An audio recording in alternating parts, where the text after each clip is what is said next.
ketamine-assisted psychotherapy and this type of work saved my life. I have rehabilitated emotionally and spiritually in ways that I never could have imagined.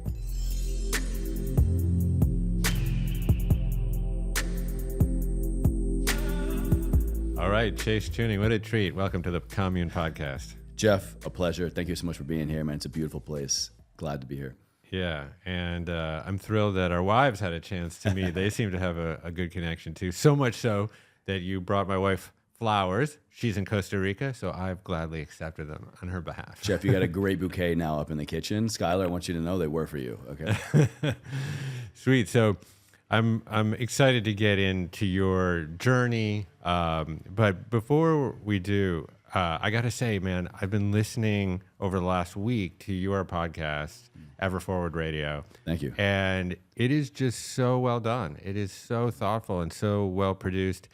And I also really just commend you just for being curious generally, but you're also tackling, I guess I would say you're not afraid to challenge some of the conventional wisdom or some of the trending wellness ideas out there. I recently listened, I think, to your interview. I'll forget his name, but let me guess. Dr. Charles Brenner, was it the NAD episode? Yes. Ooh, yeah. Who basically just defenestrated the notion of resveratrol and the sirtuin pathway as a pathway for longevity in humans. I really recommend everyone listen to that. But it was an eye-opening conversation, and I thought you were just great in it because there was a lot of information to absorb. Well, thank you first and foremost. And that one was difficult. That was one where going into it, was really challenging myself with prep and content and terminology, refreshment. You know, I come from the health and wellness world. I'm definitely not a PhD scientist by any levels, but living in it, working in it, I got a pretty good foundation. But even sitting down with all that preparation, I felt like I still felt like he was holding back a little bit. He wanted to say some things, but didn't want to fully say some things, and wanted to talk about some people without fully talking about some people. And as a podcaster, I'm sure you know, once you're in that seat, to not get the same story, the same information out of people that, you know, kind of do the circuits, or now we live in everybody's and their brother's got a podcast, you can kind of get the same information anywhere. So yeah, with every episode, and especially that one, I'm really trying to reinvent the podcast wheel, so to speak. Yeah. So if you're interested in resveratrol, or you take resveratrol and you think that it might be helping with your longevity, check out Chase's interview here and, you know, make up your own mind and do your own research there. The other one I'll ask you about it was about consuming alcohol. So it's very much in vogue these days on the Serengeti of Instagram to essentially say that we shouldn't even be drinking a drop of alcohol. But you had an interview recently that sort of challenged that notion. I had one that challenged both sides, actually, or excuse me, I had two. About a month ago, I had someone come on to talk about really, I'm blanking on her name now, excuse me, but the book was called How to Eat to Change How You Drink. And it was this approach to really understanding and dissecting the metabolism and the nature of alcohol, what it is, what it does to the body in terms of the microbiome, brain health, fertility. And look, I can definitely get behind that train of thought. I think arguably we could say that, does alcohol have an immediate positive health benefit? I think you could kind of argue and kind of go, yeah, especially when you look at the biochemistry and what it does to us. But I'm also not going to beat around the bush. I enjoy alcohol. I enjoy a great deep red glass of wine. The bitter the beer, the better. I'm a big IPA fan because, like I talked about in that episode, I love what it means. I'm never rarely ever drinking alone. I like to sit down and, you know, taking a load off, meeting up with friends, you know, a dinner. So I know that with that drink, for me, tends to come with like a lot of people, community and fun and deep relaxation and laughter. And so I just know that I'm not going to be the health and wellness podcaster talking about demonizing alcohol. And to that point with Mark McTavish, that episode you're talking about, I think you can also make the argument that alcohol does have benefits when you look at it, drinking responsibly, drinking in moderation, especially, you know, these functional mushrooms, adaptogens, and, you know, healthy fermented elements like he's talking about. You know, the poison is in the dose, right, with anything.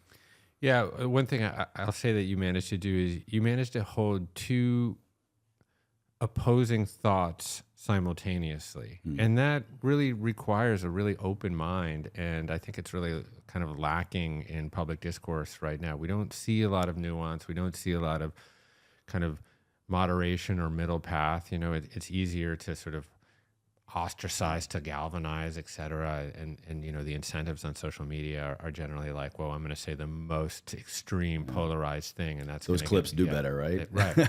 But the reality is, it's like, okay, can we have two different thoughts at the same time? Yes, alcohol might be a neurotoxin. It might also be a carcinogen. And it is like GABAergic. And for me, candidly, it's a social lubricant. And I won't, again, like you, I'm not going to be sitting at home drinking alone, but in a social situation, I do find that it does sort of create or allow for some sort of conviviality. Not that it's the only thing that can do that, but I value that so much in my life. I value that exchange. And so, for me, again, it's a moderation question.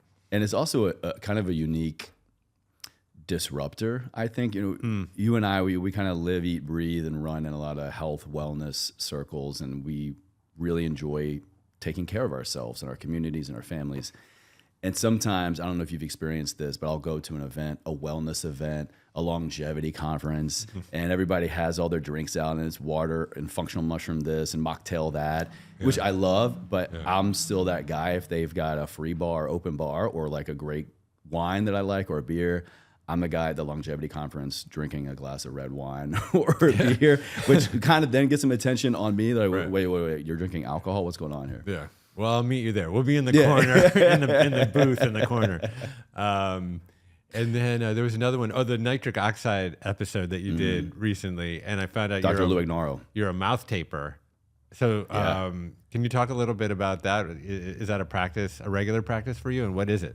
So I've been mouth taping at night for almost a year. And it was one of those things, it's the next thing, right? I'm always kind of looking for, keep an ear to the ground. What is the hack? What is true? What is not? I'm always trying to refresh myself in maintenance, longevity, optimization.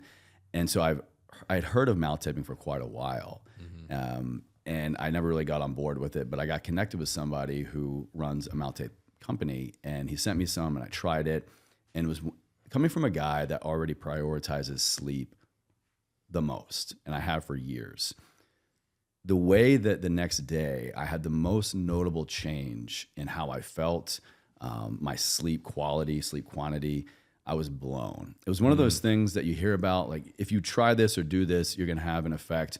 A lot of things take time. It was immediate. It was notable. So I put it on at night, and I don't have a problem with it. Actually, some people do. It's more like a psychological thing. You feel like you're suffocating or claustrophobic. Exactly, almost, yeah. So they actually have, shout out Elevate, they have this great kind of two puncture holes, two teeny tiny little puncture holes in the mouth.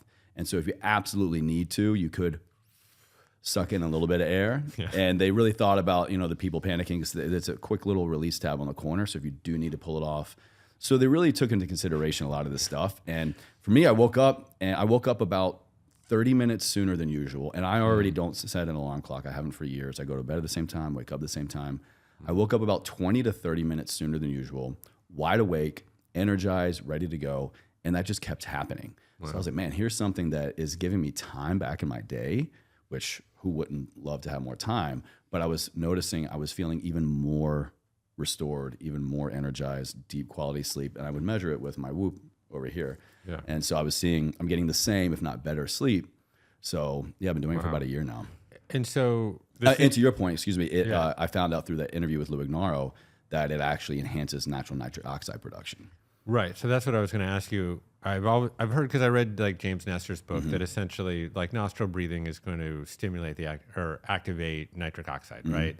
Which is this molecule that I've always associated with vasodilation. Predominantly. But then there's all of these other knock-on impacts there too. In that interview that I found fascinating, that there's all these metabolic upregulations that happen with nitric oxide. Yeah. So, and that's been my journey, is to reverse my prediabetes, et cetera. So I was like, interesting.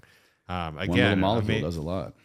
Again, an amazing interview. And I love also that you're you're not always chasing, no pun intended, the cool, like the latest cool thing. You know, there's a lot of people that do the podcast circuit and they have a book that comes out and then, you know, whatever, you see them everywhere. Yeah. You're really finding really interesting new people.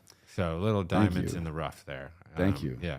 I'm sure we get hit up by some similar people and agencies. And, you know, I do love me a good book interview, which is one of the coolest things about this platform. A lot of the guests that I have on are authors, and these are people that I would love to be meeting or reading their book anyway. So I definitely kind of more selective with those. But yeah, it really is just combing through, filtering through, making sure that I'm finding people that, even if you are just running the circuit, you know, I have to make sure that I can extract the most unique conversation out of them. And kind of this angle I have to interviewing and guest approval really is how can I make sure that I'm not only, or their interview, their experience on Everford Radio isn't just memorable, but truly unforgettable. And I feel like there's a difference. And I was going for memorable for a long time. And now that I'm striving to be unforgettable, I feel like it changes my entire approach. And I'm truly honored and cool to hear that, you know, that comes across. Yeah, 100%. All right. Well, this is Chase now. You know, you're a pillar of health and wellness. You're curious. You're always exploring the next thing. I think we share a lot of those traits in common. We're both kind of jumped into our own petri dish and did a lot of me search, I guess I would call it. Absolutely. But this wasn't always the state of your well-being. So given that your work is so grounded in your personal biography, maybe let's go through some of that, because I think it'll be interesting for some people who want to be able to see their own story in yours. Yeah. So I know, for example, you enlisted in the Army. And I can't escape the camo. Yeah. I swore I never would wear it when I got out, and here I am. Yeah, a little more designer camo probably than they have in the This is Army. out of regs for sure, as we would say. Yeah, right. So what precipitated that decision, and, you know, was that part of your family legacy? Short answer, yes. My father was in the military.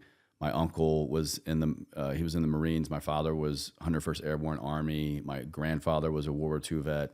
And my father even traced our lineage of military service all the way back to the Civil War. Wow. Pretty much every generation of my family, we've had somebody that has served. And so that really stood out to me. And I had a great relationship with my father. He always was a straight shooter with me and just presented options and encouraged me to be curious and to lean into things that I truly wanted to do. And then he was the sounding board for that. And so when it came time for me to look at what am I going to do with my life, what do I want to be when I grow up, I was a junior in high school. And around that time, you know, you're taking the SATs, or at least we did back in our day. I don't think they do anymore. They're starting to again, I think. But it all comes in cycles, right? I know, yeah. I think they realized that maybe that wasn't the best idea. But so I was going through that, and I wasn't the strongest student, but I did okay. It just school wasn't really my thing. And so I was applying to colleges, I was touring, and it just seemed like, sure, I can do this, or I think I'm interested in this, and so let me apply and let me go tour and do all of these things. But then when it came down to it, I didn't have this gut intuition feeling about, I want to be this when I grow up. I want to study this. I'm so curious and so in love with this subject, or I see the potential. Nothing really stood out to me. I was kind of artistic as a kid. My grandmother was a painter, and so she would always have us sign up for like paint lessons, and I did sculptures, and I was a pretty good sketch artist. So I was like, maybe graphic design, I'll do that. And in Virginia at VCU, the school actually where I wound up going to when I got out of the military, they have a really well-known arts department. And so I was applying for graphic design there. And then one day my dad was just like, you know what, let's just go talk to a recruiter and let's just look at what is available. Now, keep in mind, this was 2002, at the end of 2002. And so 9/11 had recently happened. We're a nation at war. Yeah. So this wasn't just, hey, let's just go down to Uncle Sam's and, see what I can do. We were a nation at war. And so that was also very top of mind. And so I went in, talked to the recruiter. Long story short, between them and my father, it just seemed like that was a great option. And something that really ties into my story that I've had to navigate over the years is my money mindset and financial wellness, and even like core memories. What I associate kind of reasons my parents splitting up when I was a young child is finances. And I'll never forget this moment. Probably the moment that it was drilled into me that, Chase, this is what you're going to do. My dad told me, he just kind of looked at me after the recruiter and he goes, if you want to go to college, I'll figure it out. I'll figure out a way to make it possible. Meaning, we didn't come from a lot. We didn't have a lot of money. My dad was a hard worker. I never wanted for anything in my life. I have no complaints about my childhood, but we weren't well off. Yeah. And so I could just tell that by me going the college route was going to be a financial burden on my parents, on my father and stepmother. And I was like, I can't do that. Like, to not know completely and fully, I want to go study this in college. I didn't feel like gambling, rolling the dice with tens of thousands of dollars of my dad's money that he didn't have. And so also then the military at that time was they really needed people. And so they dangled a $20,000 enlistment bonus in front of me and all these college benefits and health benefits and all these things. And coming from not a lot, seeing $20,000, I mean, hell, today, $20,000 is a good amount of money. That kind of sealed the deal for me. Yeah, but as you point out, you enlisted with the very real possibility that you would be deployed. I mean, at that juncture, we were in Afghanistan, right? Iraq, Afghanistan going into it. Yeah, we're really at the beginning, the core of Operation Iraqi Freedom going into Operation Enduring Freedom. Yeah.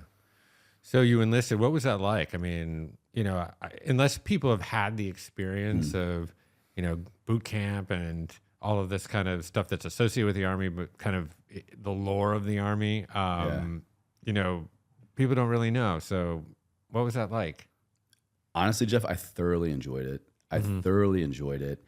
The hardest thing that I've ever been through, I would say for sure physically, I came from a pretty disciplined, routine background already. I was already an early riser. My dad, like I said, he's having me get flat tops as a kid's haircut, high and tight. When he would go to the barber, I would go as well. And so that lifestyle, I somewhat already had ingrained in me. I would see my dad, would go visit him on basis. And so I was pretty familiar with it. But of course, being in it is totally different. Honestly, boot camp, I definitely recommend if anybody's interested, the sooner the better. I actually enlisted when I was 17. Right. And so I went in when I was 17. Boot camp graduation, basic combat training graduation was actually my 18th birthday.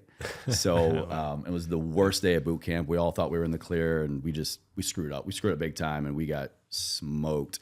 I'm still sore from that. It has been like 20 years. Yeah. And then, it was a really, really challenging, enjoyable experience. And so I enlisted. That $20,000 sign-up bonus was for a really unique offer that they needed at the time. So they were growing the military intelligence community. And I took the hardest, most wild, made-up language, sounds, visible script test, aptitude test you could imagine, called the D-Lab. It's called the Defense Language Aptitude Battery. And that's a qualifier to see if you can even get into this job. Jeff, I shit you not, I had to take repeat summer school Spanish in high school. I don't know what I was thinking and listening, going not only military intelligence, but to become a linguist.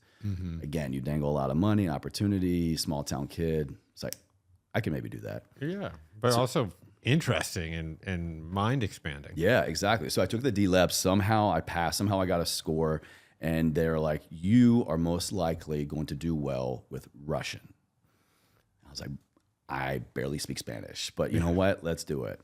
So the first year, about 14, 15 months of my career, I was in what's called the Defense Language Institute in Monterey, California. Yeah. And day one. Parenthetically, my dad ran that institute. No way. Yeah. But I'm trying to think of what years that, if it overlapped. I was there 04 to like early 05. Yes, around that time period, but we'll take that off. All right, we'll connect. That's amazing. Yeah. And so it's complete total immersion training. Yeah. And so day one, I walk into the schoolhouse with maybe like 8, 9 others in my class, and I just thought it was this angry Russian grandmother yelling at me. Now I know it's a babushka, and it's just Russian. And so it's total immersion, language, culture. We were in the kitchen cooking. We're learning geography, history. We're learning like the day-to-day life from real people. Every language there is that way. You learn from native speakers. And it's the equivalent of about a 4-year program condensed down into one. Wow. And so, yeah, Yeshua Upuruski. And so I'm still fluent today, and I've been out for 12, 13 years. Yani panimayo. He knows. My first tattoo actually was a Russian nickname I had. I put on my leg. And so that's what I did. And so I went through, and it was the most trying time mentally, educationally speaking, but also my heart was just torn. As soon as I got into class, and the first couple months I'm away, I got this diagnosis call, or found out from my parents that my dad was terminal. He got this thing called ALS. I came home for Christmas, and we took this big family trip to New York City for the holidays. And at the end of that trip, he sat down with my stepmom, my brother, and my sister, and just kind of explained, because we noticed he was kind of like speech was slurring a little bit, and his letters in basic combat training for me began to get fewer and far between, or we'd have my stepmom kind of write on his behalf, and we kind of could tell something was off. So then he shared with us that I have ALS, amyotrophic lateral sclerosis. It's terminal.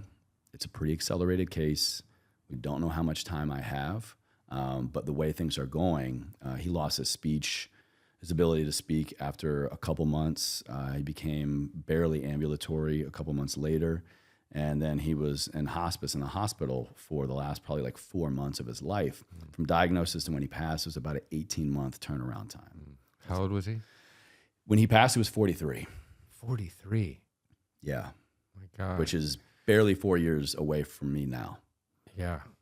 Yeah, I think, we were talking before we started recording that I think there's some awareness of ALS because of the ice bucket challenge that I think kind of hit the nation. Yeah. I remember getting about 10 years ago. Yeah. And the association with Lou Gehrig, obviously the Yankee, famous Yankee that was, I think played in the 30s, right? Yeah, a long time ago.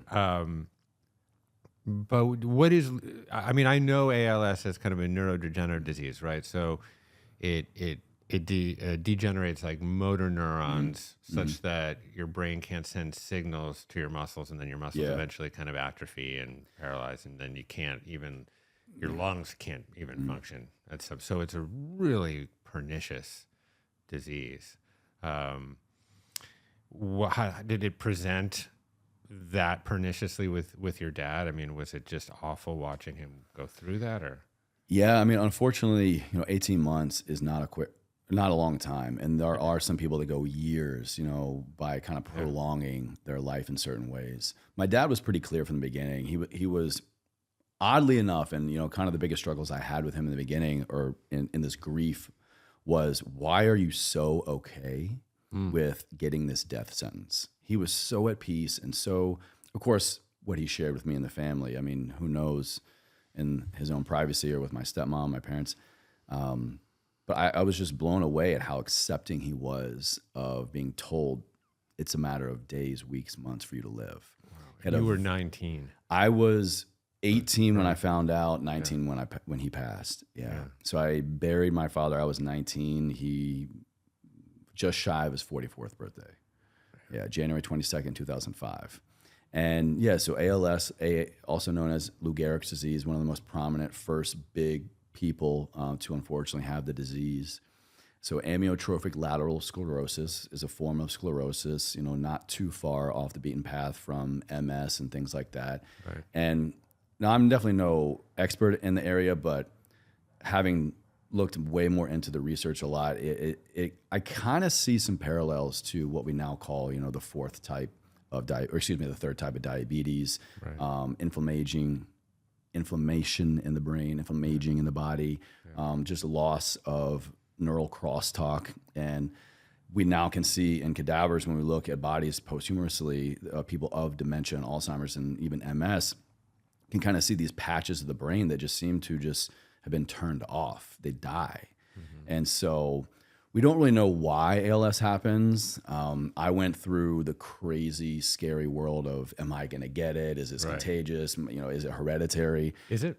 No, not to my knowledge. It's non-hereditary. It's just one of those freak, unfortunate genetic manipulations and or exposure. And I was telling you kind of before we started, my father was a Persian Gulf vet. He was active duty Army for a while. He was National Guard before that. And right when I was getting out of the military, the Veterans Affairs Department came out stating, hey, if you, a loved one, a service member, passed away from or have ALS, we are now calling this a service-connected disability and or cause of death, which is insane. What they're really saying is there is enough evidence to show that because of your time in service and what we expose you to or ask you to do, there's a correlation. ALS. Exactly. There's a correlation between service and ALS. Yeah. And being a male in the military in the U.S., you are already I am at a 30% higher rate statistically of having ALS. And so you couple that with a lot of things that we get exposed to, burn pits, chemical warfare. I mean, we saw what happened with the the Vietnam veterans and coming back with Agent Orange, just seeing things years, decades later. And especially there are too many cases of Persian Gulf veterans coming down now and passing away from ALS. So there's a bigger story there for sure. Wow. So you were 19. I mean, I can only imagine the psychological knock-on impact of losing your dad. I mean, how were you kind of mentally or emotionally during that time? I wasn't. I flat out wasn't. Yeah. Luckily, I guess however you want to look at it, I was able to get some emergency leave and go back home for the last 2 weeks. A week of my father being alive, buried him, and I was home for about another week or so before going back to active duty. And I was just wrapping up my training back at DLI, going through this language training. And then from there, it was very easy for me, and I think any military member would say this, when you have to flip the switch and you have to go back to putting on the uniform, going back to duty, mission first, duty first, your comrades first, it's very easy to do that because that's how we're trained. So you kind of just disassociate, or you can become numb to Oh, exactly. Yeah. I mean, I had thousands of miles between me and his gravesite, thousands of miles between me and my family, and that grief, that problem, that trauma. And so I latched on to the distance, and I just dove headfirst into my career. And so much so that over the years, like I said, I went in to be a military intelligence specialist, wound up being a Russian linguist. I could tell you some things, but I have to kill you.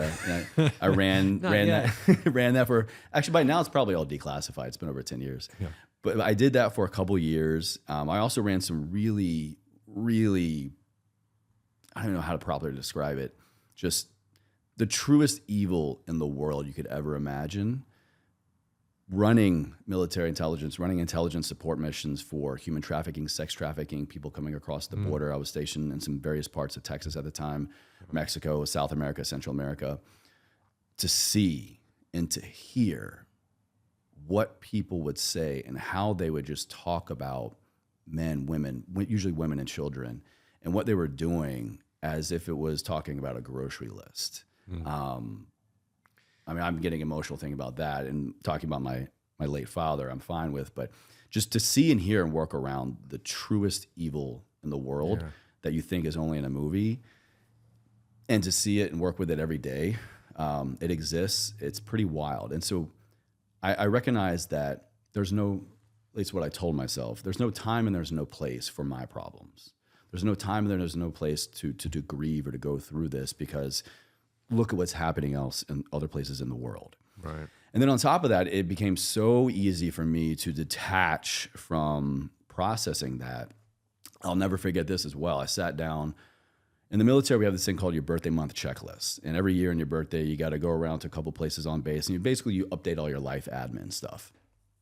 And I sat down at a table much like this and was updating my bank account information. And then it came to life insurance. And at this time, this was 2005, because of being a nation at war and the war wasn't going anywhere, they doubled the life insurance policy. So when the female sergeant across from me told me, hey, your life is now worth $400,000. If you die on active duty, who do you want that money to go to?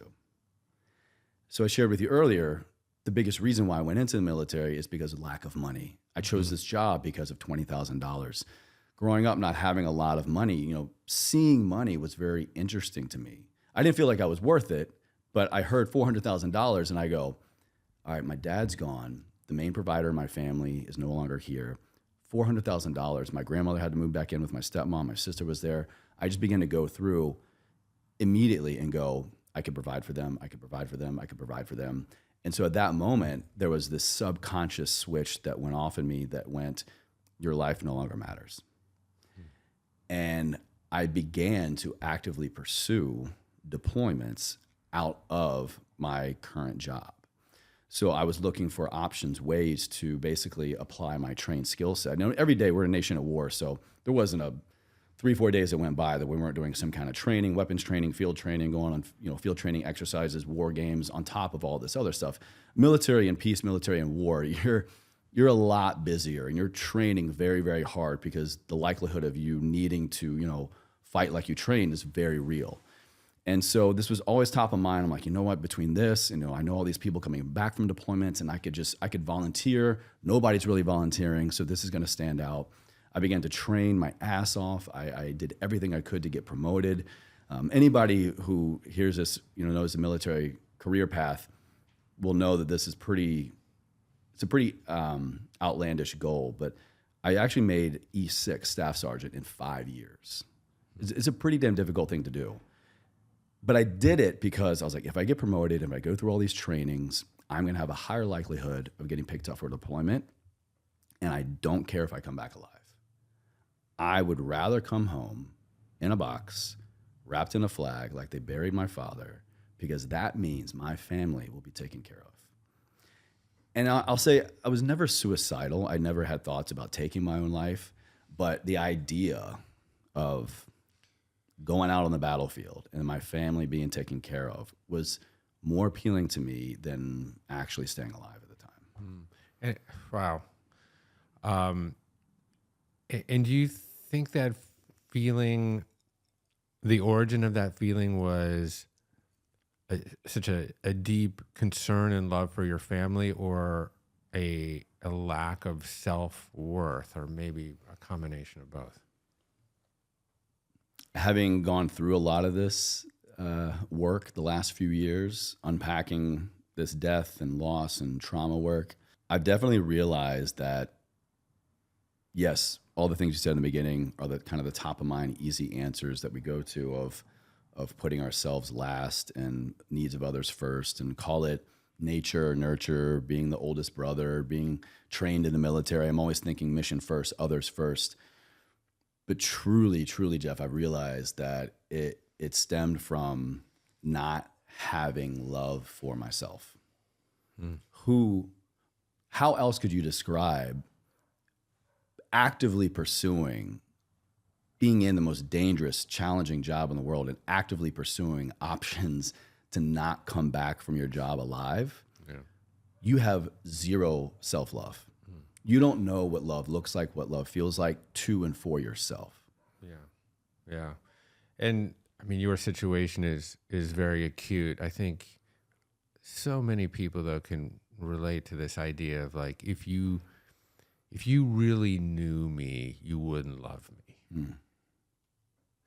And certainly I can relate to that. And when you feel that way, you're willing to compromise your authenticity at every turn, you know, because all you want to do is fit in, because your authentic self just isn't good enough, period. Or even I thought I was good enough for everything, but yet my father, my hero, I mean, my father and I had this incredible relationship. I mean, still to this day, I can feel that relationship and that love. And it was just, even that wasn't enough to keep me in there. Yeah. And then, you know, I think about sometimes the golden rule, like, you know, love thy neighbor as thyself. You know, this is like a precept that seems to like cross every philosophical area and religious, you know, genre, et cetera. We always kind of couch that in thinking about like, oh, well, loving thy neighbor. But if you don't love yourself, you can't fulfill that equation. And so, fortunately, it did seem like eventually that door cracked for you, and there were avenues that you could explore to better love yourself. Yeah. I know that before we get into that, I also know that you sustained some fairly severe injury. I'm not exactly sure where that fits within the timeline. So right where I kind of left off, it was looking promising. I had one deployment opportunity, and they were holding because at the time I wasn't a high enough rank. I was an E4 at the time, and this was really the big catalyst for me to do every promotion board I could and to research everything that I can do to get promoted. And it was looking very promising, but then last minute they got an E5, one rank above me, to kind of come in. And so then I was like, okay, cool, I'll go work harder. Was volunteering for every training, doing every promotion board, blah, blah, blah. And I was in a war game training looking like, okay, now I'm finally here. I've got what I'm looking for. I'm in the steps, the process. I do this. Then I go on to the next, National Training Command Center. Basically, it's like you do this one, and then you go to the next one, and then the next one is Afghanistan. You prep a lot. And I was day 3, maybe, in this war game. And day 3, we're running off of probably 5 hours total sleep. We're in all of our body armor. I got my M16 gas mask. We call it full battle rattle. I'm wearing all of my gear. We're out in the desert sticks of Texas. And it's one of those just freak accidents. I popped up leading this ambush kind of over this hill of this opposing force, Op 4 we call it, coming down the line. I was leading my squad in this ambush, and as fast as I popped up, I heard and felt this pop. I blacked out. I was down on the ground. Yeah. I thought I got shot. I was like, this is not a live fire training. That's next week, guys. What's going on here? And I was screaming in pain in the back of my leg. Turns out I tore my hamstring. Heard and felt that pop. That was my hamstring. So then they medevaced me out. I'm in the hospital, and they're like, yeah, Chewning, you're out of this training for sure. And then so I began to try to rehabilitate that, and just in being too eager to push that rehab to get back on that deployment opportunity, I wound up just more injuries, just improper rehab. And in that same accident, the same initial injury, my L4 and L5 kind of went one way, and the rest of my back kind of went another. It was just torsion and just moving the wrong direction, too fast, too soon, all the wrong things stacked against me. And so my back and my hips, my legs just began to really become problems. I was immobilized, just in so much pain. And so much so that I tried, I was going back on all these training options, and it would just turn into other issues. And ultimately, my femurs then, because of so much compensation and that initial trauma, that initial injury, were just pushed all the way up into my hip sockets. Yeah.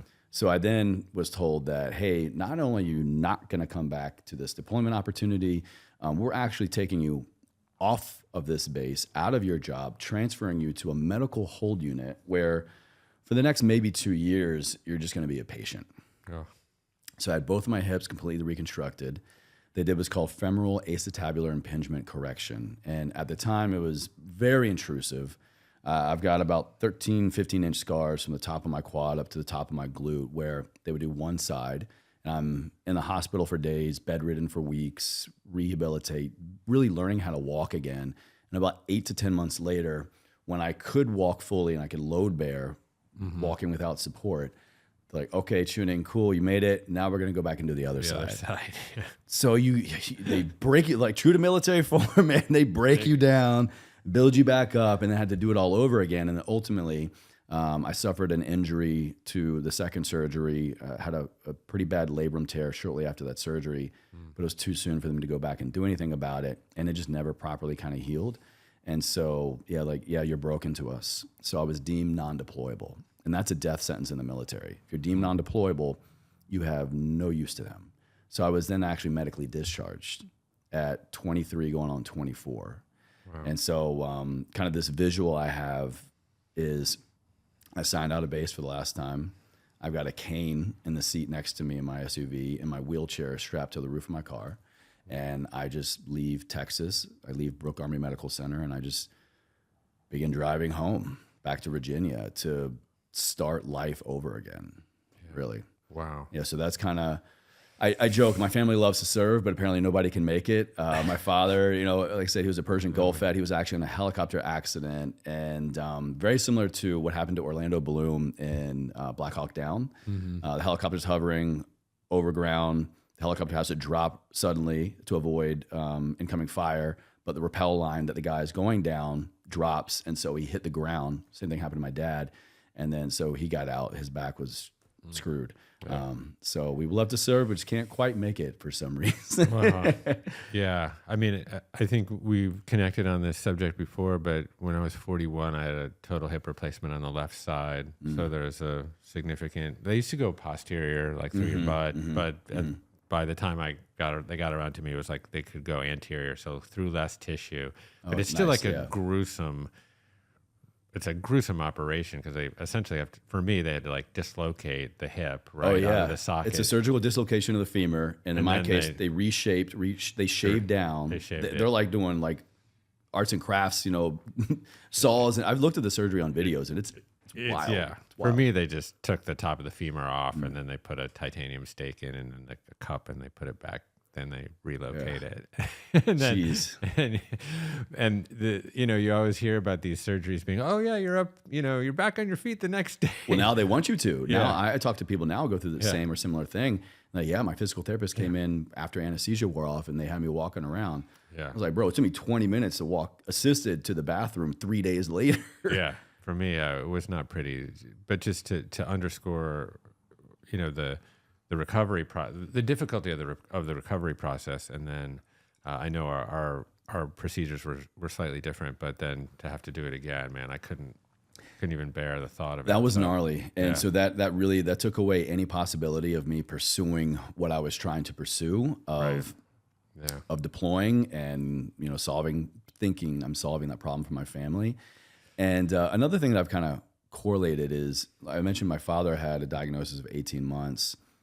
All my time in that medical hold unit going through my surgeries was also 18 months. And so we have this kind of weird, I will never, ever compare what I went through to someone with ALS becoming just a prisoner in your own body and just dying in the cruelest way possible. But it is pretty wild for me to know that my dad and I went through a similar timeline of suffering and just wondering what's next. And to the credit of the men and women that I served with in that unit, I had a mirror held up to me of what could happen should I go down this path. Everybody else pretty much there with me were coming back from theater, from the place that I was trying to go. Arms missing, arms and legs missing, paraplegic, quadriplegic, head to toe burns. People that you look at them and they're not human. But many of them just had this attitude, whether it was real or not. False motivation can be motivation. And there's a lot of false motivation in the military. You need it to make it through. And I just remember looking around and really being just miserable and really just being in so much pain and having to come to terms with my life plan is now gone. I'm just waiting to get kicked out. What am I going to do next with my life? I'm 24. I'm disabled. Like, what does that mean? But so many of these other people had a better attitude than me. And as much as it sucked and as much as it truly changed the course of my life and physically was very, very painful and trying, so many other people had it worse than me and they had a better attitude. And so I kind of was reminded of probably one of my favorite quotes. I think it's Ford, who said that whether you think you can or you can't, you're right. Henry Ford, I think. And I was just like, you know what, if they can, I can too. And I actually have an opportunity to kind of go back to some semblance of, quote, normal life. It's going to look different. It's going to feel different. I'm not physically able to do what I used to do. But the power to really see to what level that's true lies with me. And so that's what I really latched onto. Yeah.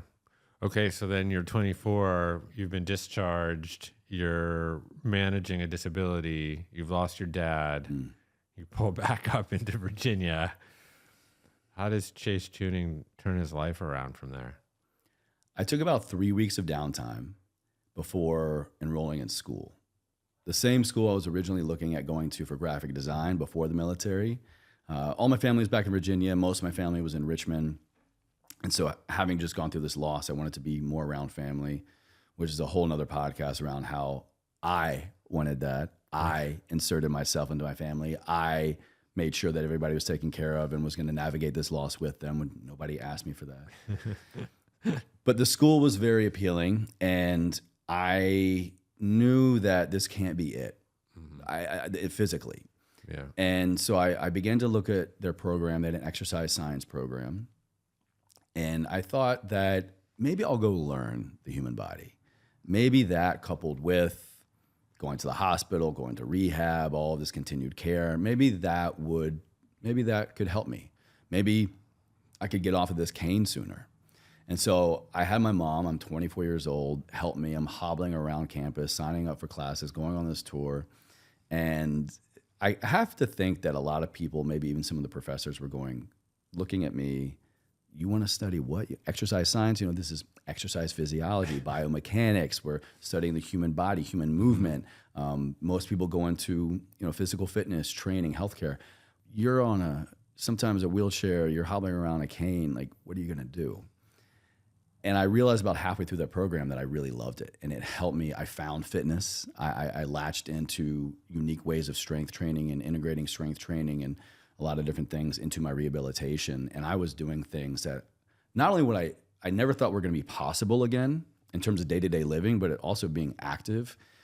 I began to really kind of excel, and I began to just get really creative and find new ways of day-to-day living, but also exercise. And it was so motivating that I decided, maybe this is what I'll do next. So I began to kind of get into the career of health and fitness and wellness. And I ultimately wound up working as a clinical health coach. I worked in a concierge medical practice, went on to be the wellness director, and worked side by side with our chief medical officer, running about 9 offices up and down the East Coast. And I would work every day with patients, we call them patients, to get them well, to get them off medication. My office was about this size, basically a boutique gym, and we would do exercise physiology testing, submax VO2, body composition analysis, personal training, nutrition, lifestyle, behavior management, stuff like that.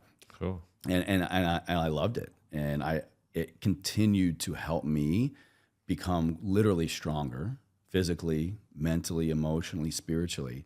But I was also able to kind of share my unique story with a lot of my patients and my team that kind of cut the bullshit a lot with people. We get very creative with the excuses we tell ourselves, especially in that coach-client relationship of, did you do the workout? Nah, Netflix had a new show I wanted. Or, hey, did you do the meal plan? Hey, did you? Hey, did you? And then it's just excuse after excuse after excuse.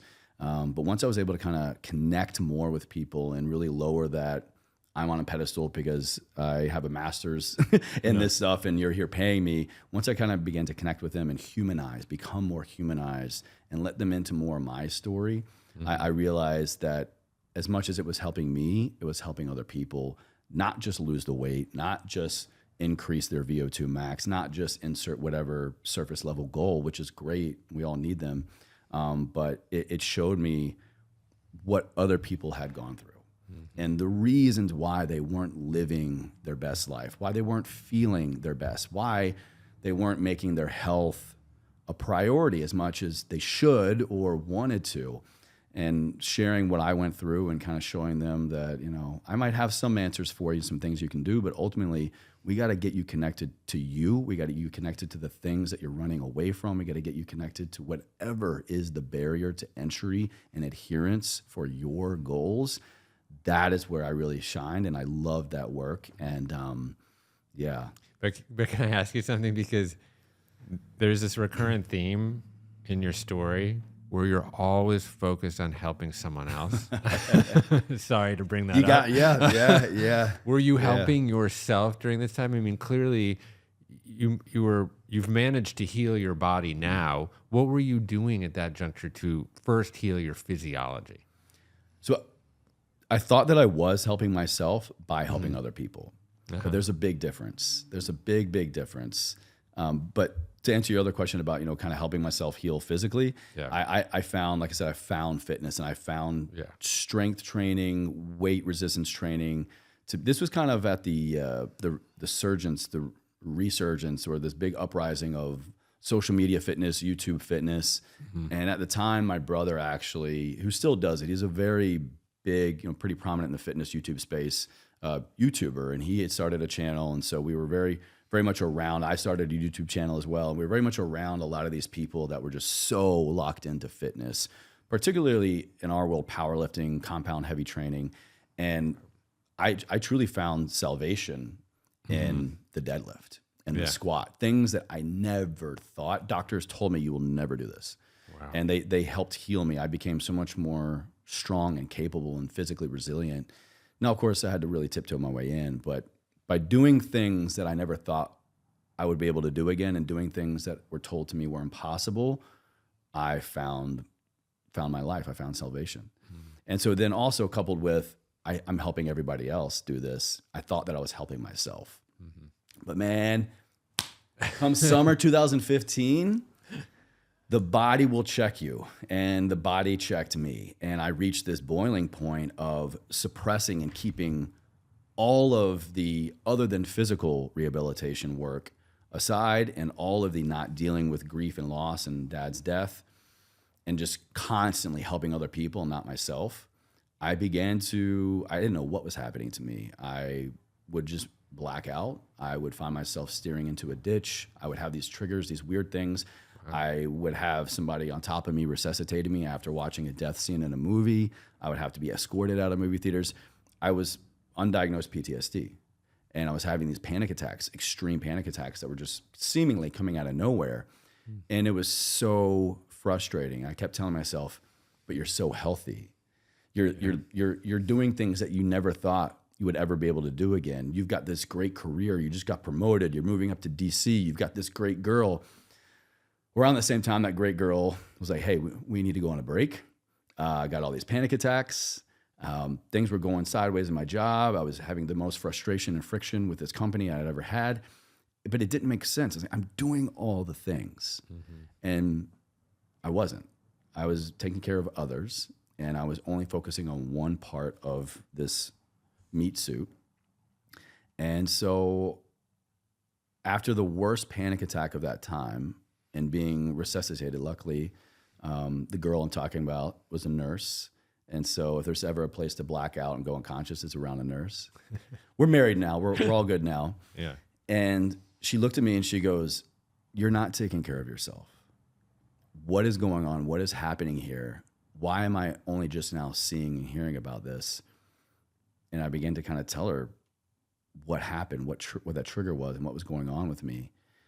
And she's like, if you want a future with me, I'm kind of paraphrasing here, but if you want a future with me, you need to have a committed future to yourself first. And if you keep going this rate, I'm scared of what might happen. And it took the thought of not having her in my life. It took the thought of losing this relationship that I cared about more than myself to actually start caring about myself in that way, and to truly learn what does it mean to love myself? How am I not loving myself? What does mental and emotional health look like for me? And so I began to just do all the things. And so I was clinging on. I'm going to do everything. Again, it was for me, but I was fighting for her. I'm going to show her that I'm going to therapy. I'm going to show her I'm listening to podcasts. I'm going to get the 5 love languages. I'm going to pour into self-care and self-work. Yeah. And in that process, I realized, oh my God, I have been leaving so much on the table. No wonder I'm having these panic attacks. No wonder I'm latching on to anybody and everybody that shows me love, because I don't have it for myself. And so that is just where my entire life changed. And I began for the first time ever to commit to and prioritize and consistently have mental health practices.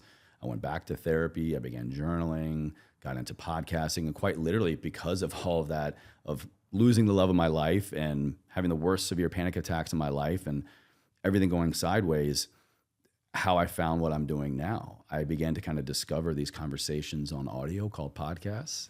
And I would listen to them in my horrendous commute back in DC. And not only would it help me, but I would then be able to go into my practice and have up-to-date, amazing research, evidence, resources for my clients and for my patients. And so I got better, and I got better at my job. And it was at that moment I kind of decided, all right, I'm learning a lot from other people. What if I was the one on the microphone doing it? And that's how and why I started doing what I'm doing now. Yeah. God, amazing. And that is one of the unbelievable benefits of what we do, right? Is that we get to sit across the table from brilliant people and mine their wisdom and then apply it to ourselves. You think I'm brilliant, Jeff? Wow. I do. And apply it to ourselves, right? And then, and just be the end of one experiment and then be able to report back and then continue through curiosity to ask questions and deepen our knowledge and share it. It's like, honestly, the most gratifying component of the job, because it can be a slog sometimes, as I'm sure you experience. But that was like the second time, or I guess technically the third time, it felt like I was learning how to walk again, or maybe the fourth. The first time, and then going through all those injuries and surgeries, and just, I mean, it's wild. This is another. I'm sorry for kind of just re-unpacking this again, but it's the level to which trauma can put blinders on in your life to not only, are you addressing it, but to everything else that you endure during that time of not addressing that big trauma. The last 3 years, which we might be getting into, I have committed in a way that I never had before to addressing, going head on to moving past this and to really getting into the acceptance phase of grief and just working with PTSD experts. I'm now in a wild new place of, yay me, panic attacks are back in my life. I am having flashbacks to things in my military career that I didn't even know were there.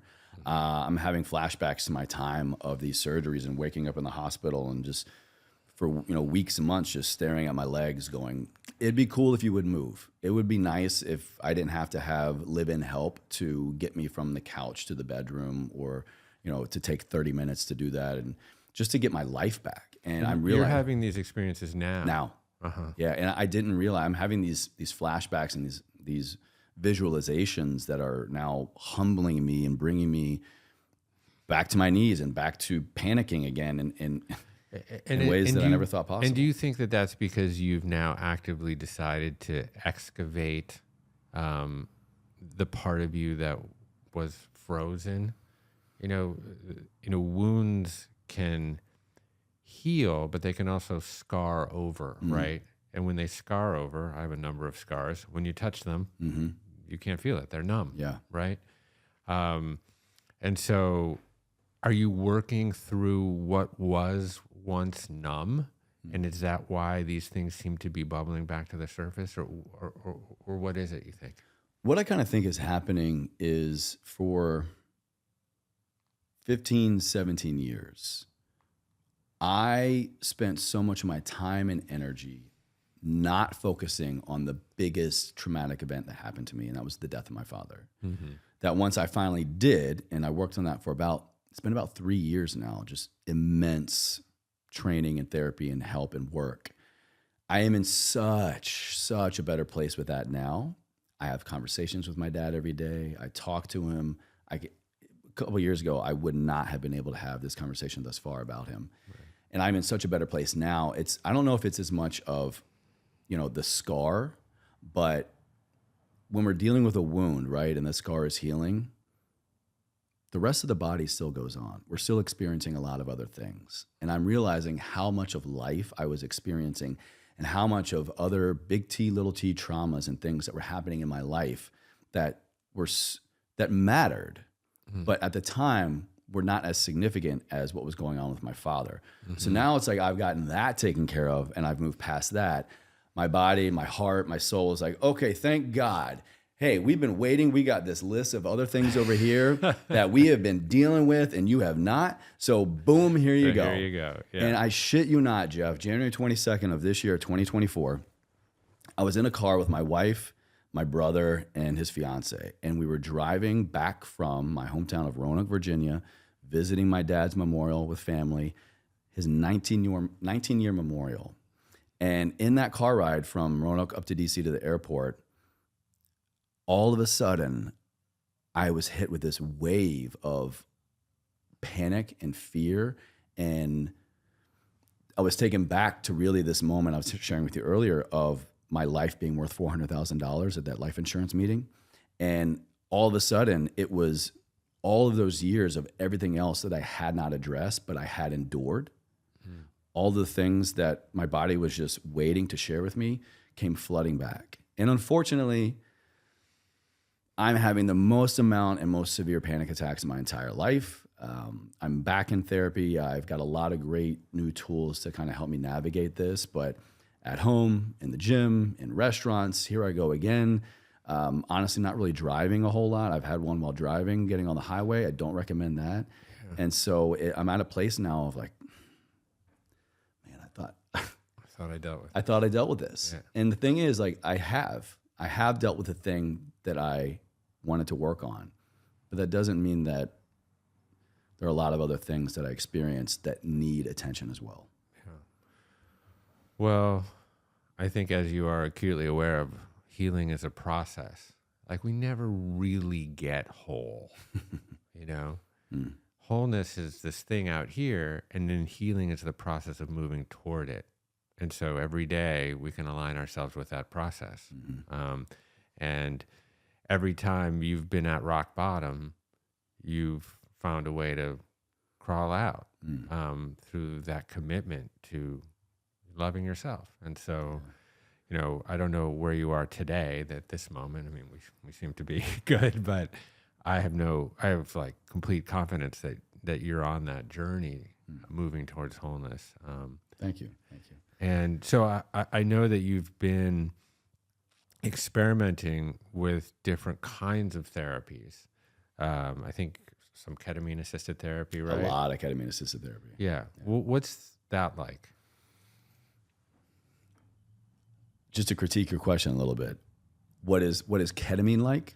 The actual the experience, or what has it been like kind of using that as a therapeutic modality for what I talked about? Yeah, a little bit of both, because I've talked on the podcast before with people that administer ketamine-assisted therapies. I think people have a general awareness of like what ketamine is, but what is like the process of getting ketamine in a kind of therapeutic setting?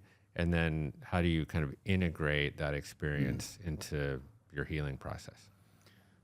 So it was going to be my 36th birthday a few years back, and I reached a point where I was very happy with the progress I had made in my mental health and navigating that trauma with my dad. And it wasn't only until about that point that I actually got the diagnosis of PTSD. So I went, okay, this is pretty real. So what is the realest way that I can tackle this? What is the realest way that I have not done to work on this? And as luck would have it, the universe would have it, it was at that time that my wife finished her higher education. She was a nurse, just became a nurse practitioner, and she began running a ketamine-assisted psychotherapy clinic. She was their provider. And I just kept hearing more and more about it, and I was researching it, and it was becoming trendy, social media and podcasts, or at least in my world. And so I decided I'm going to address this head on. This is really the only way that I haven't kind of worked on this. I'm hearing a lot of research and a lot of benefits, especially for people in mental health and PTSD. The Veterans Affairs Department even was putting people through trials. So if the VA is latching on to psychedelics, I'm like, all right, okay. Whoa. So I committed, and I went in for the complete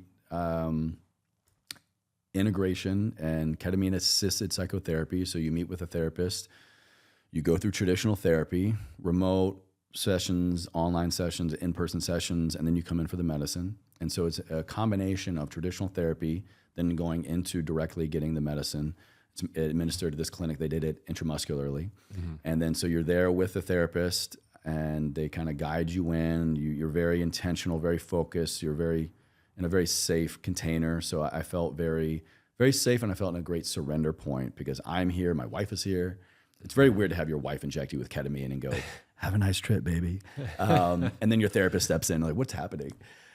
But I felt this level of just, I have to surrender, and I want to surrender because, Dad, I love you, but man, I want to get on with my life. And it's so ironic because my whole life the show, Ever Forward Radio, my whole mantra, everything I live by, and my brand, if you will, is ever forward. Keep moving, ever forward. It was this phrase that my father had said his entire life. We picked it up from him. And it felt like I was just moving forward and really excelling and learning how to go. But all I was doing was really just adding a link to a chain to a giant weighted ball that was this trauma that I was just learning how to just extend from moving forward, right? But I was like, I want to finally learn how to just go, yeah, my dad passed away. Yeah, it sucked. It was wild, but I'm over it.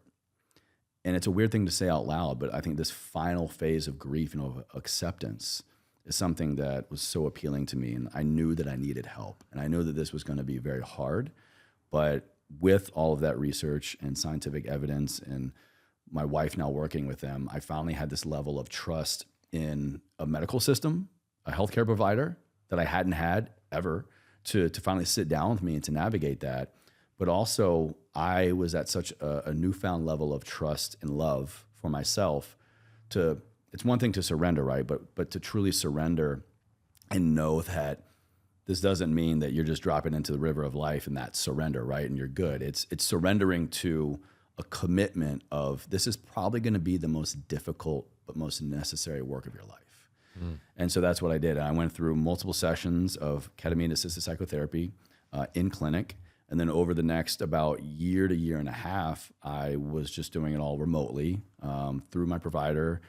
Luckily, again, my wife does this. So she was my sitter. She was my administrator, facilitator.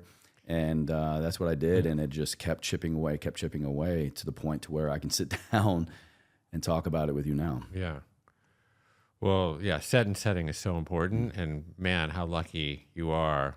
First of all, your wife is just lovely. I don't know her well, but I met her the other day. Can I show you something real quick? Yeah. That makes such perfect sense for how and why she kind of got into this world. So her middle name is May. She goes by May, but she's Iranian American Persian. Her first name is actually Mastaneh, which in Persian Farsi means spiritually intoxicated. Perfect. She picked the right line of work. Perfect. Yeah. Yeah. But yeah, I mean, how lucky you are to have, to be able to have that setting with someone that you so deeply, implicitly trust and feel comfortable with. So then the experience itself of ketamine, I think one of the attractive components of it is it's pretty short, right? So it's like maybe 40 minutes to an hour. The shortest session I had was 40. The longest I've had is about 70, 75. Right. And then you come out of it, and then do you go into some kind of CBT or some sort of other talk therapy right away? Right, the integration part. Yeah. So in the in-session clinics, yes, you're in clinic, in there with a therapist. When you come out of the session, it's anesthesia. So you're a little woozy. You're coming out of it. You reassimilate, but very, very quickly, damn near immediately, they are talking with you, kind of extracting maybe whole sentences, but you're just kind of saying words or thoughts or feelings, just anything and everything that you can recall immediately. They're there to kind of help, write down and extract with you. The way that they went about their integration, I thought was incredible. It was a very creatively inducing environment. So I didn't do this, but a lot of people would. They would have watercolors, sketch, journal, any which way you felt, because you're in a very elated state. I mean, you're literally tapping into using your brain in ways and activating brain waves that, are really in flow state or in creative state. So it just kind of naturally comes out that you want to express yourself or express that journey. And integration is crucial. I think no matter what modality you go down for, mental health or anything, especially I think with psychedelic assisted psychotherapy, integration makes or breaks the experience. And integration can look like that. It can be talking exactly, with your therapist again. It can be creative outlets. But there also needs to be a level of self-reflection consistently, because some things make sense in the moment. And I had a lot of things immediately make sense in the moment that helped me. Other things I kind of dismissed and was like, what the hell is that? That ketamine is weird. In the ketamine experience, you're like, what has happened? It's weird, it's wild, but yet also extremely therapeutic. And the integration, if you just kind of check in, check out, you're not going to pick up on a lot of the things that I picked up on. Yeah. So having a regular period, whether that's meditation or some quiet time or just, for days, several days after, committing to sitting down, thinking about whether that's by yourself, with a loved one, with a therapist, and just going back to that event, the dots that I have connected doing that have truly, no bullshit, given me my life back. And even to the point of they come so much later, and why this integration work is so important and consistent mental health work is important. I was at an event this weekend and someone was giving a spoken word recited poem, and she was talking about something that just seemingly out of nowhere triggered a ketamine therapy session I had about a year ago. That at the time I was like, that means nothing. Without a shadow of a doubt, I know exactly what I'm supposed to do with a component of that journey in my mental health healing because of something that I heard in this poem. It all clicked. Wow. And so integration and awareness and just commitment to the work after the work is something that I really hope somebody hears. I found a lot of benefit. I quite literally say that ketamine-assisted psychotherapy and this type of work saved my life. It has given me parts of my life, much like rehabilitating physically. I never thought I would be able to do certain things again. I have rehabilitated emotionally and spiritually in ways that I never could have imagined. The way that I just have this relationship with my father now, it is as if I feel like I can just pick up the phone and call him again. And to have that level of clarity of closeness back again with a deceased member. Now, I don't want to say that everybody gets this. This was my journey, my experience, but it would not have happened for not having integration as part of that journey. So there can be very intense moments and very intense work, but that cannot be a panacea of healing. It is going to stir shit up, and a lot of times it gets worse before it gets better. You could get a combination of that, but the integration, I think, is the most crucial component to any of those. And is that mostly talk therapy? Therapy. I mean, you said there's like this clinic, creative they had outlets, music therapy. Then they would go on to offer some kind of, I guess you could call it art therapy, or recommend, hey, lean into the creative aspect, lean into really anything that kind of feels like you're being pulled into an extension of this experience, but predominantly talk therapy. Okay. Yeah. It's fascinating. I mean, I think they're still kind of unpacking the sort of chemical impact of ketamine on the brain. I know it like blocks the NMDA receptor, so you're kind of like stunting or staunching the effect of glutamate on the brain, which is like an excitatory neurotransmitter. So it gives this sense more of like openness and relaxation, right? And not to mention the neuroplasticity that we see. I mean, that's one of the most mind-blowing things, pun intended, we're seeing now with ketamine therapy beyond treating depression, anxiety, PTSD, is the level of neuroplasticity. And no wonder you're in that creative state. Yeah. You've got neurons firing that you never thought would fire before. Talking, the neural crosstalk that you get from ketamine is literally good for your brain. Yeah, I think it's like serotonin-ergic, or I think there's another word for that, but but essentially gives this blast of serotonin that essentially allows for this kind of synesthesia, this like cross experience of different senses, and complete efflorescence of creativity, and just the ability to rewire the brain to essentially tear down old kind of negative synaptic connections and the default mode network goes to sleep. It takes the back seat during that time, so the rest can kind of come front of mind. And I mean, it's when you think about it, it's kind of like no shit. If you're reaching these plateaus or these blockages in your healing journey, or in just what you think is possible for your life, interpret that as you will. If you're only going about thinking the same way, and if you're only going about biochemically living the same way, it's most likely a safe bet that you're only going to ever reach a certain plateau. I'm not saying that's always the case, but if you can introduce things or do things that biochemically change your ability to think, change your ability to heal, only then are you able to really push through these breaks. Yeah. I've also found that in my own journey that, training physically will have significant impact on my mental health. I mean, is that your experience as well?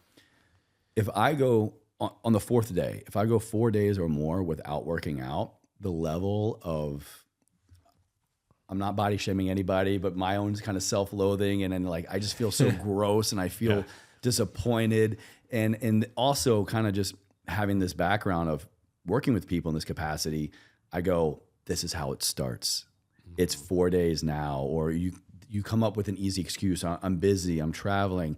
This is how it starts. And I would have patients, clients across the table from me, and they go, I don't know what happened. I would take care of myself. The next thing I know, I wake up 10 years later, 50 pounds overweight. I'm just like, I don't know how it happened. That's how it happens. So definitely taking care of myself as much as possible. I'm in a totally different relationship now with my physical health. I've really figured out why I train a lot of certain ways. And I kind of have these little promises to myself. If I can go at least a certain amount of days a week, or not go more than X amount of days without doing anything, I've kind of let go a lot of the more typical strength training I did. It's very much at the core of my preferred way to exercise. But I'm like, all right, well, if I can just get in 3 really long walks this week, or if I can at least hit yoga a couple times, I kind of have re-navigated that. But doing something, anything, is so necessary for not only how I feel and how I look for my kind of personal goals, but also my mental health. Yeah. Well, it unlocks the body's natural pharmacy. So endorphins are endogenous morphine, basically. And we can trigger our body to make those through a whole variety of different ways, certainly through physical exercise. And it's amazing to watch. I mean, obviously you're jacked and ripped, but also just like knowing from my own hip injury how limited my range of motion was. And we were doing like squats in your studio. We were jumping down in a squat. Yeah. And you're just like down there, no problem. No one would have ever thought that you had the kind of multiple bilateral surgeries on your body. You've been able to really, your healing journey there has been miraculous. And obviously, you should have every confidence that will also apply to every element of your mental health. Given the fact that can you imagine doing what you're doing now when you were in that VA hospital? No way. No. Yeah. I mean, to go from quite literally, and these are some of the flashbacks I'm actually having, of waking up, panicking, looking down at my lower body and thinking move and not being able to, or being able to kind of grab a leg and move it over and sort of kind of pull myself up out of bed and sort of kind of make my way to the bathroom. But just to know that the level of physical and mental work it took just to get the bare minimum done. I mean, bed, kitchen, bathroom, shower for weeks and months, to now go into dropping into a squat is I give a lot of credit to Lululemon ABC pants because they're very stretchy, which also, fun fact, they stand for anti-ball crushing. Get out. I shit you not. It's right. ABC I'll think pants. about that next time. It's my secret for good squats. Okay. Yeah. Good. But it's truly remarkable. And it's been about 12-ish years since my last surgery. I have issues still with my left side. I told you I re-injured it shortly after the last surgery. And every time I go in annually or every other year for my orthopedic follow-up, for years they've always wanted to go back and redo it just because it hasn't quite set right. My femur pops out a lot of my patella, my knee. So I'm kind of like always literally putting my knee back in. And they had to take about a 1/4 inch extra out of my left side than my right. So now I've been dealing with a lot of years of compensation issues. Yeah. So they want to redo it. And just knowing what I went through, I am avoiding that until absolutely necessary. Yeah. But also getting a little bit older and letting go of the ego and learning more emotionally why I was so attached to ways of training physically, and kind of letting more of that go. I'm definitely having to, like I was kind of saying a moment ago, renegotiate, reestablish what being active looks like for me now. Right. I mean, I might deadlift every once in a while here and there. I'm letting go of so much of the heavy stuff and just really trying to nourish my body in ways. And I no longer need to show myself what I can do because someone told me that I can't. I'm very happy with what I've done. Yeah. Okay, you said the word nourish. What's the Chase Chewning guide to nourishing as it pertains to food? What do you actually put in your mouth? I would say I pretty much go by the 80-20 rule. And being a health and fitness professional, I tried everything. I've tried every diet, you name it, I've done it. And I did it just to see, also did it to share with my clients of what I felt. I really feel like the 80-20 works best for me. 80% of the time, I'm trying to be as mindful as possible of portions, of how colorful is my plate. Am I getting fruits, vegetables? Definitely have a lot of room to go on the vegetables. Am I getting enough protein? Honestly, for me, the way life is the past couple of years, I'm just really shooting for, am I getting enough calories? I've actually found, and I no longer track my calories anymore, but I found when I do just go, what did I eat today? What did I not eat today? I'm really under consuming. And I think a lot of people might be in that boat. So it's making sure I'm eating enough food most of the time, getting good quality food, but also, you know, like we said at the beginning, if someone hits me up, a friend comes into town, it's like, yo, let's go crush In-N-Out, or let's go, you know, whatever. Yeah. I know that I get so much enjoyment out of that connection and community that I can kind of let that go. I also know that my body now is having one off meal or a couple off drinks here and there. Will it take me off the train tracks? No, I can get back on. I know how to do that. And so I've kind of let go of a lot of that. So just quality first most of the time, looking at adequate portions. For me also, just because I like to keep a certain body composition, just making sure I'm hitting enough protein. You're getting a gram per pound of body weight. It's about 178 to 80, 182 grams a day for me. Are you doing that pretty much? I honestly... I mean, I know you're not counting your macros, I know, probably, in but my just head, in your, like, you're probably pretty good at being able to recognize it. If I can get at least 100 grams, honestly, lately for me, I'll take it, because I have so many meals that are consistent. I just go to the same things every day. I know if I hit boom, boom, boom, I'm getting 100 to 120, 30 maybe. Yeah. And then at the end of the day, I'll like crush a double scoop protein shake or something. Okay. Yeah. I'm sort of the same way, because to get like 165 grams of protein, I have to really kind of focus. It takes work. Think about it. Yeah. You know, particularly if you're condensing it into a kind of a relatively normal eating window, you know, so, but I agree. I mean, you've set your baseline pretty high, so you don't have to be neurotic or fundamentalist about your protocols. And that's the beauty of taking care of your body for a long time. Right. You know, luckily I started in my late 20s, and really most of my early to mid 30s was so regimented, so disciplined, building the foundation literally of my body. Once you have that, the body is so much more resilient. It can bounce back so much quicker. I totally agree. I mean, just your general metabolic baseline, but your metabolic flexibility, you can raise that baseline. Like my daughter studied in France for a year last year. And I was like, oh man, I'm going to go over there and I'm going to fall off just volunteering for every chaperone event. Yeah, no. Just making them up. No, totally. She was eventually like, Dad, go home. She's like, there's 4 baristas in Paris that know your first name. It's time for you to go home. We went over way too much. But, you know, I would go over there and I'd live like a Parisian, you know. I would drink wine and, you know, I didn't eat too much baguette, but some, and boy, they have espresso at like every little, you know, every little newsstand. So, you know, and whatever. But I came back after like I do 2 weeks over there, and I came back and I was like, okay, yeah, I got to go back and get into my regimen. But I was okay. I was pretty solid because you know, I had spent a few years really building that foundation. And so sometimes people say, oh, you know, I don't want to do that because I'm not going to live like a monk. I don't want to live that. That sounds draconian or Machiavellian. You're not going to enjoy life. I'm like, too extreme. I'm like, I enjoy life all the time. In fact, I enjoy it more because I know that I can make my exceptions and fall off and then come back and I'm still pretty good. Absolutely. So, you know, this is, anyways. Absolutely. Yeah. One thing I'll share with you, my wife, we love France. We love Paris. We go quite often. Okay. Year before last, we went for like 9 or 10 days for Christmas and New Year's. Really magical time over there. Yeah. And you know, I'm a pretty stout guy. Like I'm about 180-ish pounds, and at that time I think it was closer to 190. And I'm always hungry. Team always hungry. And so an American over in Europe doesn't do well when looking at portion sizes.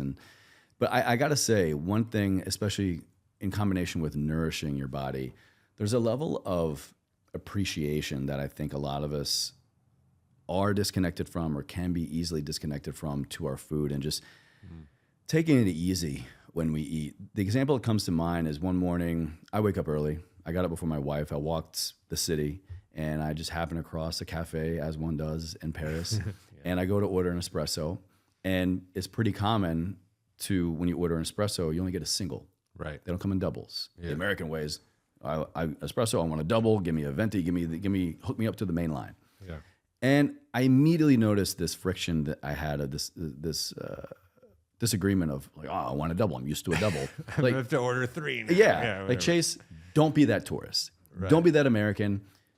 One of the things I love most about travel is just like dropping myself into the culture and experiencing it as it's meant to be experienced there. Yeah.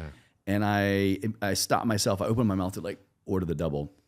I got the single and I sat down. And the way the most dainty, beautiful, adorable little espresso cup. Yeah. And I sat down on the corner, and it was a beautiful rainy Paris morning. And I just sat in that corner and I nursed that one shot of espresso well past it getting beyond lukewarm. It was cold by the end. I enjoyed it. I savored it. I appreciated it. And the way that carried back with me to the States, now it's been over a year of just this new level of appreciation of what I do have and savoring. And when you really do stop to smell the roses or stop to smell the espresso, you become slower, you become more mindful. And I think anybody can find any way to introduce a level of mindfulness and appreciation to whatever you're eating. I do believe over time, you're probably going to begin to cultivate a better relationship to food. You're going to actually realize what you're putting in your body, whether that's quality or quantity. And, shout out Single Shot Espressos in Paris for having a ripple effect in my nutrition. Amen. Yeah. I love it. Yeah. I mean, you are what you eat, but you are what you can actually digest. And so many of us are eating on the run or eating in the car or staring at social media. And if you really think of what's happening with our nervous system when we're doing that, we're generally in a sort of sympathetic state, right? And, we're not in a rest and digest state. So we're consuming this food, but we're not really properly digesting it. So that's why, to take your time, we have a pre-dinner ritual at our house, sort of our form of grace. What's that? It's called Rosebud Thorn. I've mentioned it a couple times on the podcast before, but essentially, I have 3 daughters. One's in New York. The Parisian one moved back to New York. So they're 2 still at home. And we go around the table and we share our rose, our bud, and our thorn of the day. So the thorn was obviously what was kind of the thorniest or the worst part of your day. The rose is, what was the most redolent and, just best part of your day. And then the bud is like what represents the most potential in your life at this point. What's gonna blossom. I love that. And it's an avenue or an on-ramp into conversation, and I learn more about what's happening with my daughters. I love that. But really, as it pertains to how we're eating the food, everything just slows down.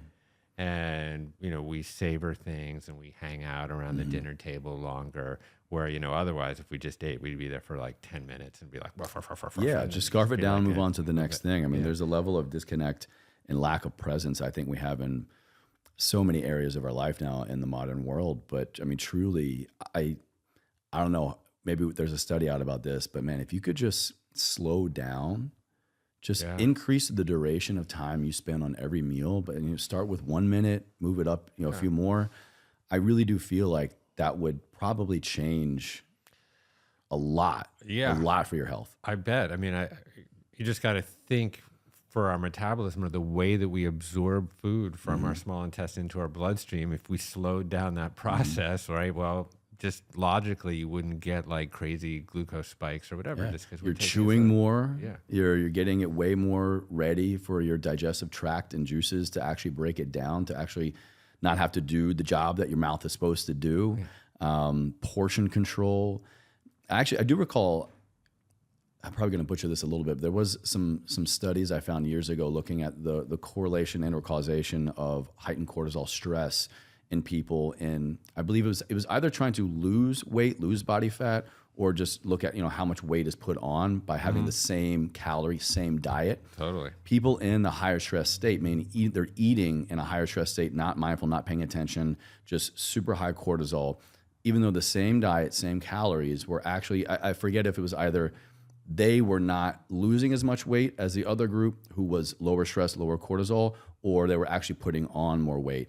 I mean, there's a lot to it of looking at cortisol relation to insulin spike and to your metabolic health and how much, fat cells you create and actually latch onto, or how much bigger the fat cells get, and then how harder it is for them to decrease later on. 100%. I mean, it all makes sense. Yeah, 100%. totally. While we're on the espresso tip, let me bridge because you hipped me to your coffee of choice. Strong Coffee Company. So give me a little bit of a pitch on the Strong Coffee. Oh man, I am their like biggest disciple. There's this company called Strong Coffee Company. They have several different products out in the. Nobody get mad at me when I say instant coffee. Instant coffee is good. And this is coming from someone I didn't share with you. When my dad got out of the military after his helicopter accident and back injury, he went into entrepreneurship. We had 4 coffee houses and a high-end steakhouse. Wow. So for me, age 11 until I left for the Army at 17, I know my coffee. I was in there making it, brewing it, slinging it, drinking way too much as a teenager. And so for me to say instant coffee has my vote, I feel like should perk some ears. But it's more than that. It's instant organic Arabica coffee. You can make hot, make it iced. But then what a lot of people don't like about coffee or caffeine is you get a crash, you get those jitters. It's too stimulating. But we're looking for more energy and focus and alertness. So what they do is they add a lot of things that are good independently, but coupled with the molecule of caffeine, really kind of help bind to it and slow it down, particularly L-theanine. And with some healthy fats, about 5 grams of MCTs from coconuts, And so L-theanine and that fat and a little bit of calories, 15 grams of collagen, really help slow down the metabolism of caffeine. So case in point, my wife is someone until I started having her on Strong Coffee, never drank coffee. You say the word caffeine, Jeff, and she is bugging out. Yeah. This is the only coffee she can tolerate. And so certain versions will also have things like ashwagandha, an amazing adaptogenic root. Other ones will have reishi, the queen of all functional mushrooms. So they're taking a great thing that humans have used and cultivated and even fought over for thousands of years, and most people are already consuming, but making it better and making it a better digestible version, a better version for your metabolic health. It's keto friendly, lactose free, gluten free, make it hot, make it iced. I've been drinking it probably 4 to 5 days a week for the past 6 years. Yeah, it's incredible. I'm going to try it. And you don't get that crash probably, right? No crash, no jitters. Yeah. It smells amazing, tastes amazing. I keep it stashed in our podcast studios. And last week we had someone come in and she made a cup and she loved it so much. She actually took the bag with her. Oh, she's like, you get this for free, right? I was like, yeah, my guy sent me out. Okay, well, I'm taking this now. But it's incredible. I mean, there's just a great reminder of if we're on a journey of healing or changing our health, and there are things maybe that we think we have to give up or that we can't have, just spend a little bit of time, and there's probably a version out there that you can, modify or is modified for your needs. And I don't think they get enough praise, but if you're drinking coffee or looking for a coffee alternative, or I shouldn't say coffee alternative, an alternative coffee, they are it for me. Cool. Yeah. All right. I'll send you some. I'm going to try it. Yeah. Yeah. So Chase, I think that your story and sharing your story is so important. Obviously, just to hear about it, I think is inspirational for people. But I think a lot of people are also going through.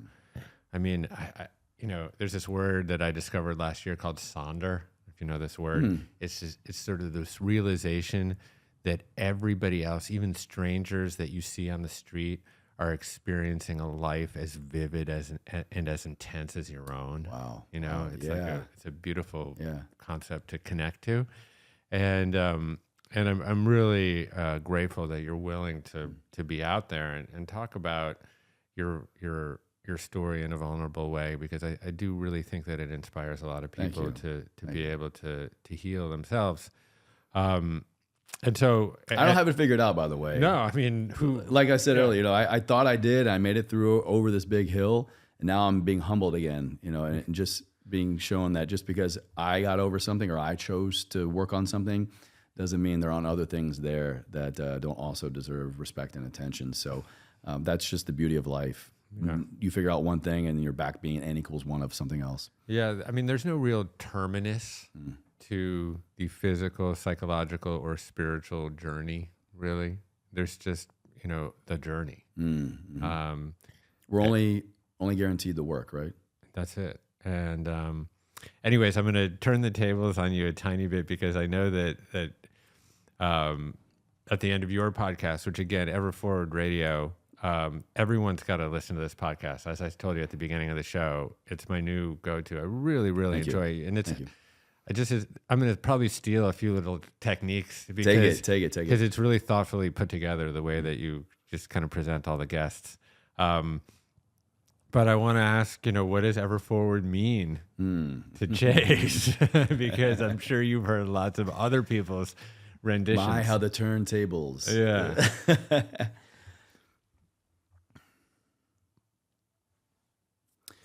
I used to think ever forward meant had a very literal meaning. Mm-hmm. No matter what, you keep going. And that's what I was doing, and that's how I was living, thinking, acting. And yes, I do believe there still very much is a time and place for that. You have to have the mindset, or learn how to develop the mindset, the resilience to go, this happened for me, not to me. I'm choosing to figure out a way to move forward in my life, because the alternative is not appealing. The alternative is staying stuck, is staying comfortable, and growth does not happen out of comfort. Growth only comes from friction, right? We only get diamonds from the coarse pounding year after year of coal. I used to think that's what it meant, and it served me for a time until it didn't. Now, the way that I have truly been able to embody and feel like I am moving forward, like actually literally moving forward in life and continuously moving ever forward, is by really learning how to be as present and here and now as possible. With every moment that I can, I try. One of the things that drives me crazy, and I'm not perfect, but I look around in the world and I see people, we're walking, we're ordering, we're always here on this device, living in this world. And look, this thing has done wonders for my life and brought me happiness and business. But I don't feel like as many people are as here as I would like. And I say that because I have realized the more that I am here, the more appreciation, like that moment in Paris with that single shot of espresso that I have. And the more my psyche and my consciousness is opened up, and the more my creativity, I allow space for creativity and downloads and ideas and thoughts and integration to happen. And in those moments, I have been able to see the next step. I have learned where, why, and how I need to move forward, instead of just moving forward for the sake of moving forward. And so for me, ever forward means really just being ever present and being as present as possible, and integrating that as consistently as possible, and appreciating those moments as much as possible, so that I am making the next best step forward for me, instead of just, like I said, moving forward for the sake of moving forward. That is so good, man. That is so good.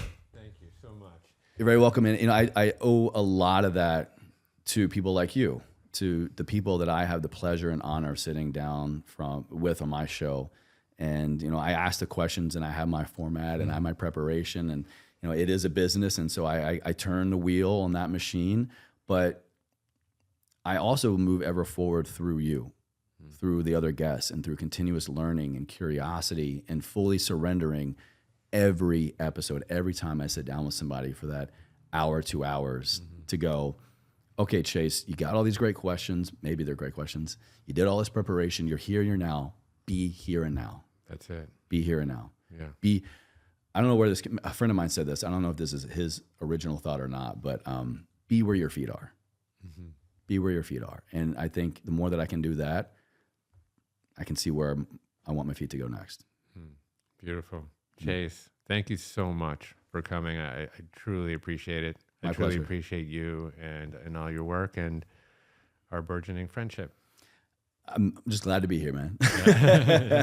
Beautiful home. I've been loving more and more getting to know you and Skylar, and just the work that you all do at Commune and this podcast, and out in Topanga. It's just, this is what heals me, and this is what I have been searching for and needing. And the work that you do in your pursuit of moving forward in your life and growing your family community ripples really extensively, and is greatly appreciated, man. Thank you. Cool. Thank you. Well, let's do it again. To be Yeah, continued. yeah. All right. Thanks, Chase.